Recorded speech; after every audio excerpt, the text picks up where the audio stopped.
میں گناہوں کا عادی ہوں میرے رب، نہ جانے کتنے ہی گناہ دن بھر بلا جھجک میں کرتا ہی چلا جاتا ہوں۔ میں ایک دن میں کوئی نیکی کر دوں تو سارا دن یاد رہتی ہے، کوئی نماز پڑھ لوں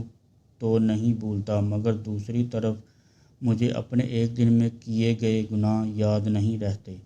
اور کہاں گزری ساری زندگی کے گناہ و غلطی یاد ہوں۔ میں گناہوں اور خطاؤں سے لدا ہوا ہوں میرے مالک، بھلا کیسے اٹھاؤں گا ان کے بوجھ؟ روز قیامت تک میں بے شک گناہ کر بیٹھا ہوں،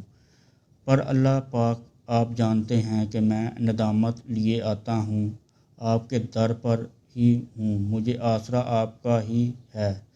توبہ آپ سے ہی کرتا ہوں، رحمت کی امید آپ سے ہی لگاتا ہوں، کیونکہ چاہے جو بھی کر لوں یہ جانتا ہوں کہ میرا رب مجھے بھولنے والا نہیں۔ پیارے اللہ، میں آپ سے آپ کو مانگتا ہوں، اپنے لیے راہ راست مانگتا ہوں، میرے گناہوں سے سیاہ دل کو اپنے نور کی روشنی سے نواز دے، مجھے اپنا بنا لے، میرا یہ غفلت میں ڈوبا دل بدل دے۔